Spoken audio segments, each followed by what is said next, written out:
Larcher, bonjour. Bonjour. Bienvenue au bistrot du théâtre, je vous en prie.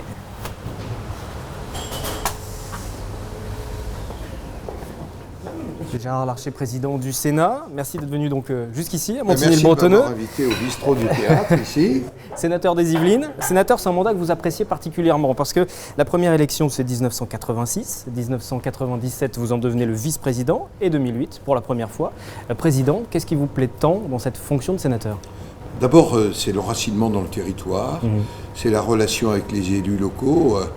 Pendant 31 ans, j'ai été élu de la ville de Rambouillet et je pense que le territoire, la proximité, c'est quelque chose d'essentiel, notamment en ce moment, dans ces temps de crise et de désarroi. On sent que l'élu qui a la confiance des citoyens, le seul d'ailleurs, à l'avoir de manière majoritaire, c'est le maire adjoint, le conseiller municipal, parce que je dis aussi, il est dans la vie des gens, il est à portée d'engueulade aussi. Vous l'avez dit, il est dans le contact direct. En 2008, lorsque vous devenez président pour la première fois, vous disiez que le Sénat devait être la maison des élus locaux, justement. Ça doit être... Depuis la Troisième République. C'est Gambetta qui disait que c'est le Grand Conseil des communes de France. Et on l'a vu il y a peu, au moment de la loi sur la nouvelle organisation territoriale de la République. Le Sénat n'est pas simplement la majorité du Sénat. A tenu à quoi ? À conserver la commune comme cellule de base de la démocratie locale. Elle a tenu à garder le département comme une proximité sociale et territoriale, parce que nous le voyons bien. Ce matin, j'étais à ma permanence à Rambouillet. J'ai reçu un agriculteur qui était en même temps conseiller municipal. Et il me disait le sentiment que la technocratie, au fond, était le vrai pouvoir et qu'il fallait que les élus se réapproprient la vie quotidienne des gens. Les élus locaux qui ont besoin d'être entendus, on l'a vu avec la baisse des dotations, vous étiez mobilisés à leur côté d'ailleurs, ils sont inquiets, tous ces maires, et ils ont besoin qu'on... Ils sont inquiets à la fois, ils se rendent bien compte qu'il faut participer à l'effort de redressement des finances du pays. Mais là c'est trop. Mais c'est brutal, c'est dans un calendrier où en même temps on va conduire sans débat préalable, sans concertation, une réforme de la dotation globale de fonctionnement. C'est quoi pour vos téléspectateurs ? C'est ce que l'État donne à chaque commune. Et ça va baisser d'environ 30%. Ça baissera 30% et parfois plus, en fonction des communes, parce qu'on parle beaucoup de DGF, on oublie la péréquation. Et nous sommes dans les Yvelines, dans un territoire qui est beaucoup ponctionné au titre de la péréquation. Alors péréquation, ce sont ces communes qui sont, on va dire, un peu plus aisées, qui peuvent aider les communes un peu plus en difficulté. C'est quasiment toutes les communes des Yvelines qui sont sollicitées, qui contribuent. Ce sont aussi des communes qui ont su construire un cadre de vie ou le reconstruire. Je pense à un certain nombre de communes qui connaissent ou ont connu notamment des quartiers en grande difficulté. Je reviens juste sur votre parcours. Vous l'avez dit, vous avez été maire de Rambouillet, ça on ne peut pas l'oublier, conseiller régional d'Île-de-France, ministre aussi, le gouvernement de Jean-Pierre Raffarin, puis celui de Dominique de Villepin. Ces postes ne vous ont pas laissé le même souvenir que celui de sénateur, justement. Je reviens à ma première question. J'ai beaucoup aimé le poste de ministre du Travail. Là aussi, vous êtes dans le concret. Vous êtes dans la vie des gens, et parfois la vie difficile des gens. Quand une entreprise ferme, vous avez à gérer j'allais dire les réalités sociales, les réalités économiques de cette fermeture. C'est un poste de l'humain aussi. Mais je dois dire que l'humain, il commence pour moi sur le territoire aussi. Et c'est vraiment le sens de mon engagement. Et je pense que, moi qui crois profondément à la nécessité de deux chambres, notamment depuis la réforme du quinquennat. Le président de la République, on le voit bien, n'est plus totalement dans une position d'arbitre. On le voit bien au cours des deux quinquennats. Là. Et je pense indispensable qu'il y ait une chambre qui ne soit pas élue immédiatement après l'élection présidentielle pour exprimer une autre vision du territoire, c'est le cas du Sénat. Vous avez utilisé le mot d'humain, humain, être proche des électeurs, ça c'est quelque chose qui vous tient particulièrement à cœur, on va peut-être préciser, parce qu'avant de faire de la politique, vous n'avez pas une formation de politique, on va dire, vous étiez vétérinaire. J'étais vétérinaire, j'étais aussi... Pendant 14 ans. Oui, mais j'étais aussi un militant gaulliste, engagé, très jeune. Mon père était élu d'une commune rurale, il était maire, et j'ai été élevé au lait quand même de l'engagement. Très proche des chevaux aussi. Les Oui, chevaux, c'est votre passion. Alors pour l'anecdote, vous avez fait partie, sauf erreur de ma part, de l'équipe de France de sport équestre.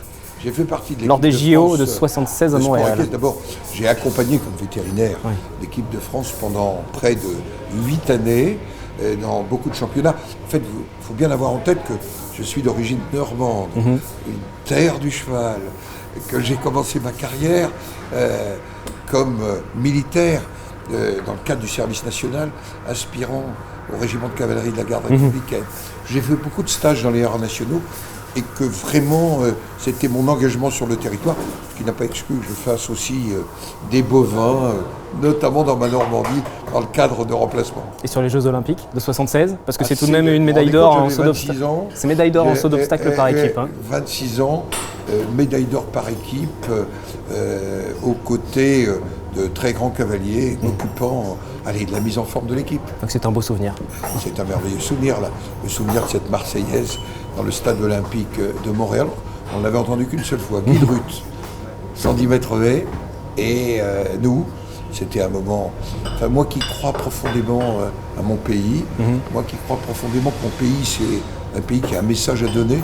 Quand vous avez 26 ans, que vous entendez la Marseillaise, et que vous êtes là au milieu du stade, quelque part, il se passe quelque chose en vous. Gérard Larcher, on va poursuivre la discussion, on va aller s'installer en salle, je vous laisse passer juste devant, et puis je vous suis. Allez-y.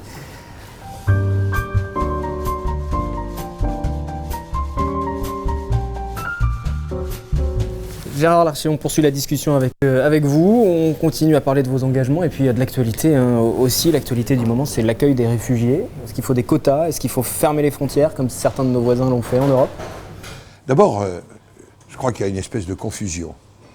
Tous ceux qui relèvent du droit d'asile doivent pouvoir bénéficier des dispositions de la Convention de Genève qui date de 1951. Et là, utiliser le terme de quota n'a pas de sens, puisque nous devons examiner chaque dossier et voir s'il relève de l'asile. S'il ne relève pas de l'asile, ils doivent être reconduits. S'ils relèvent de l'asile, ils doivent être accueillis, protégés, pour sans doute repartir une fois que les conditions politiques, les conditions de sécurité seront retrouvées dans les pays dont ils viennent. Je pense particulièrement à la Syrie ou à l'Irak, qui d'ailleurs aura besoin de ces compétences là pour se reconstruire. Et puis il y a les phénomènes migratoires, la migration économique. Il n'y a pas que l'Europe d'ailleurs. Le secrétaire général de l'OCDE, Angel Gurria, me disait il y a peu qu'il y a 60 millions de migrants actuellement. Des femmes, des enfants, des hommes, en Afrique. Ce qui se passe au Nigeria, ce qui se passe en Afrique du Sud, toute cette réalité-là, il faut la prendre en compte. Et quand vous entendez juste... Et donc, oui. L'asile, bien sûr, ça fait partie de nos valeurs. Et quand j'utilise le terme quota, je l'ai utilisé dans un rapport au président de la République le 15 avril dernier.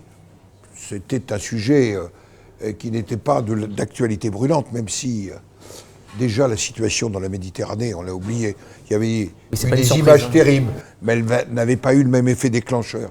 Et moi-même, j'avais été rencontrer le procureur de Catane, en Sicile, et le directeur de la police de l'air et des frontières italien. Mais je dois dire que pour l'immigration, il faut une politique de l'immigration.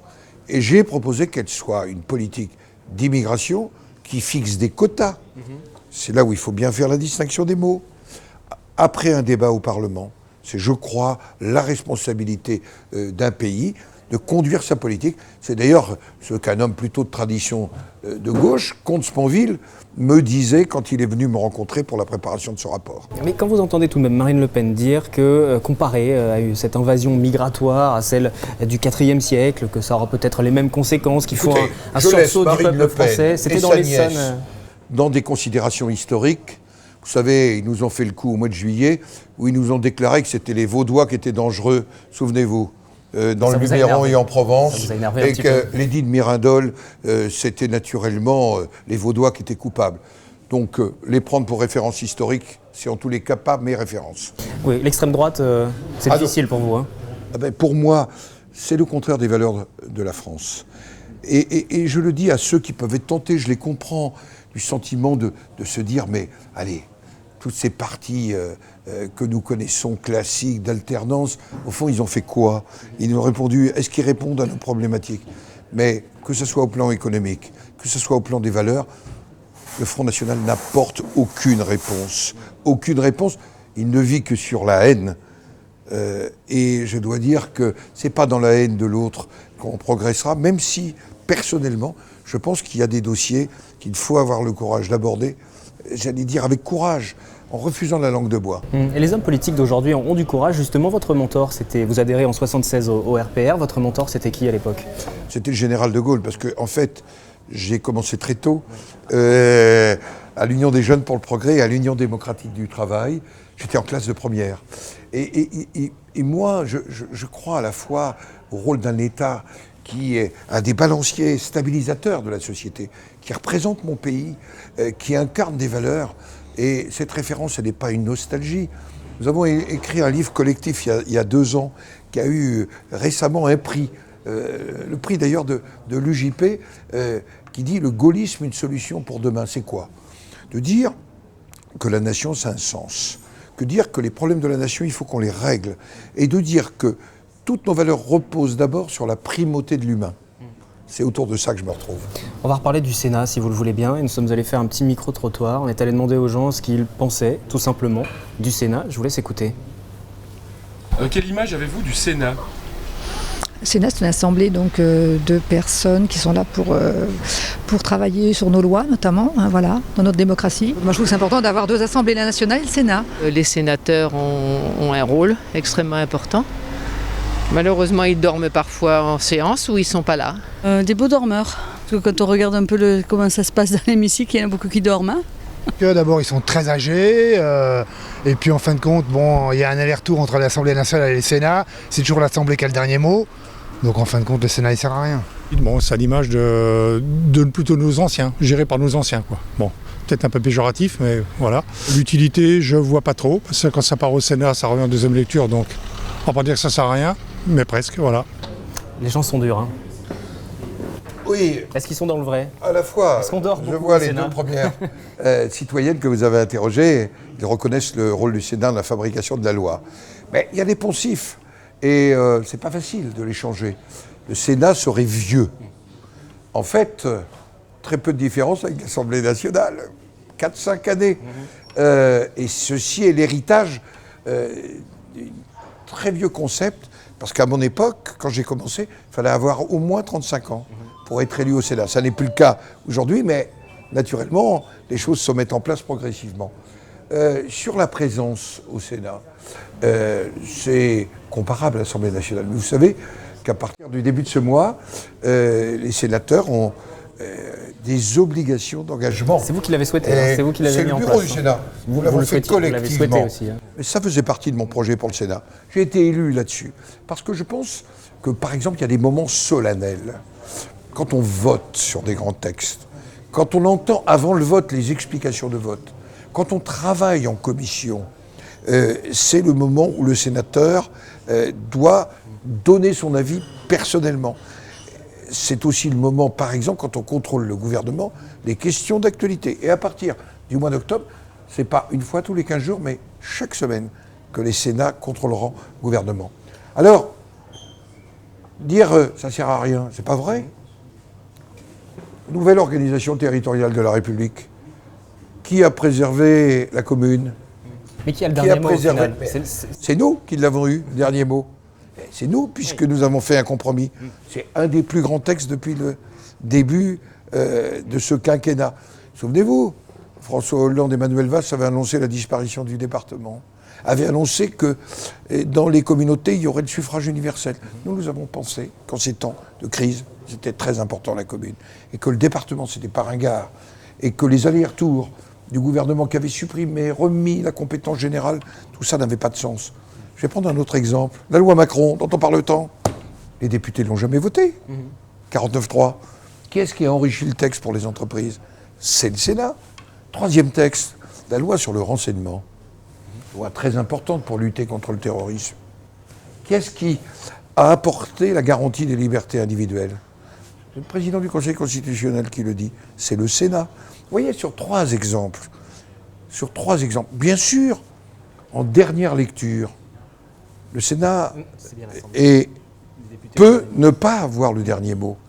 63% des amendements du Sénat au cours de la dernière année ont été adoptés, même en cas de désaccord. Je pense qu'au contraire, du fait du quinquennat, du fait que l'élection législative est la réplique sismique de l'élection présidentielle, on a besoin d'un Sénat. C'est mon rôle, c'est ce que je fais, d'expliquer que le Sénat est utile à la démocratie, que c'est un balancier stabilisateur. Et dans un pays où les territoires ruraux, les petites villes ont le sentiment d'être oubliés, le Sénat a une responsabilité de représentation particulièrement grande. La rentrée, c'est en ce moment pour les sénateurs, justement. Vos priorités pour cette nouvelle année, nouvelle session parlementaire? Mettre en œuvre les réformes d'abord, la manière de légiférer, c'est extrêmement important. Apporter sur le texte migration, c'est pas un texte de circonstance, il est dans les tuyaux depuis des mois et des mois. Les réponses à l'aune de ce que nous voyons et de ce que nous observons dans la crise migratoire actuelle. Et puis, expliquer et dire que, par exemple, le retour à l'équilibre qui est indispensable pour notre budget, ça passe par la confiance faite dans les entreprises. Il n'y aura pas de croissance si on ne fait pas confiance aux entreprises. Nous le voyons bien, les chiffres du chômage annoncés il y a quelques jours sont des chiffres catastrophiques. On aura bientôt 1 million de chômeurs de plus. C'est reparti à la hausse effectivement sur le mois d'août. Au début de ce quinquennat. Et ça, c'est le premier des maux dont souffre notre société. Vous savez, moi je continue à tenir une permanence. Et je suis dans une ville qui connaît pas le plein emploi, mais Rambouillet, c'est un peu comme ici. On a plutôt le plein emploi. Premier des sujets dont viennent nous parler nos concitoyens, c'est l'emploi. Parce qu'il n'y a pas une seule famille dans ce pays qui n'ait un membre de sa famille qui connaisse le chômage de longue durée. Il n'y a pas de famille où les jeunes ne sont pas en grande difficulté pour leur premier emploi. Parce que le chômage, il n'y a pas de solution miracle. Tous les politiques en parlent, de chômage, lutter contre le chômage. Moi j'étais un ministre du Travail qui a vu le chômage décroître. Est-ce que c'était le génie de Borloo et de Larcher? Sans doute le génie de Jean-Louis Borloo, qui est un vrai ami. Mais surtout, ça a été un moment où on a eu de la croissance. On était à presque 3% de croissance. On ne décrète pas cette croissance. Mais non, on crée les conditions. Et pour ça, confiance aux entreprises. Il va falloir revoir la question du coût du travail dans ce pays. Il va falloir revoir la question de l'organisation du travail. Vous savez, je suis quelqu'un qui a cru, il y a 20 ans, qu'on pouvait partager le travail. C'était une erreur. Il va falloir venir maintenant à ce que ça soit au niveau de l'entreprise ou de la branche qu'on discute temps de travail, organisation de l'entreprise. Politicienne. Cette fois-ci, il y a des élections. Hein. Dans 3 mois, il y aura des élections, ces élections régionales. Moins de 3 mois, oui. Ça sera au tout début du mois de décembre.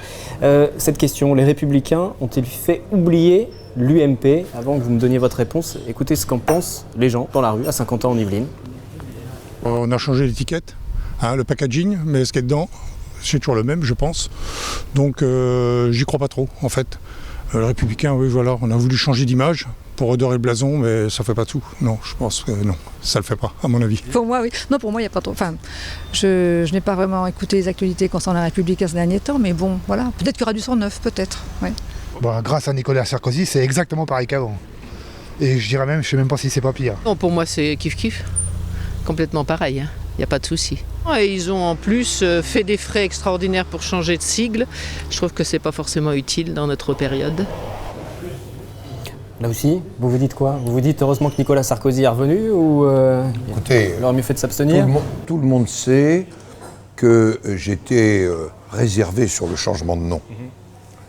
Je pense que ce qui compte plus que le nom, c'est le contenu collectif qu'on va apporter aux Républicains. Et ça, est-ce que ça a changé? C'est le socle commun de valeurs sur lequel nous devons nous retrouver. Et on va avoir 2 temps. Le temps d'un parti politique qui s'est réorganisé, et chacun connaît ma liberté vis-à-vis de Nicolas Sarkozy. Il a plutôt fait le travail depuis son élection. Et puis, nous devons nous mobiliser là pour les élections régionales. Et ici, naturellement, moi qui préside le comité de soutien pour l'Île-de-France à Valérie Pécresse, je pense qu'il est temps de mettre fin à une politique régionale invisible, sans substance, sans colonne vertébrale.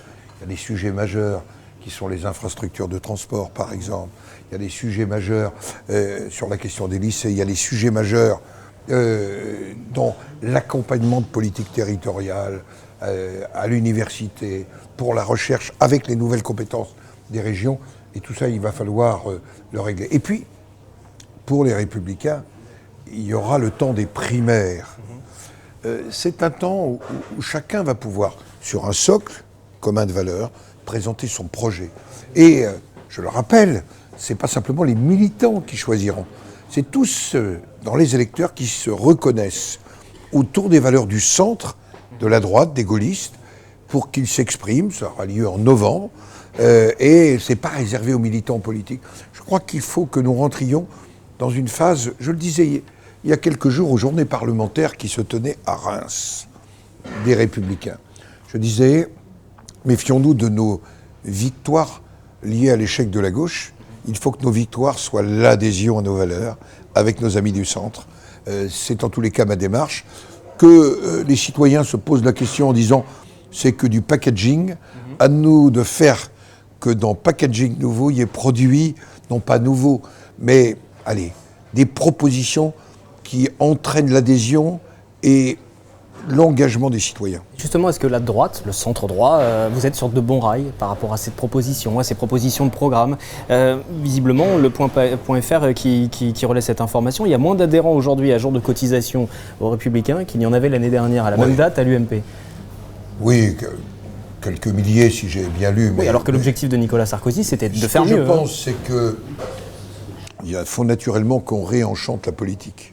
Et on le voit bien devant la tentation qu'ont beaucoup de jeunes, soit de ne plus voter, soit de voter pour les extrêmes, et notamment le Front National.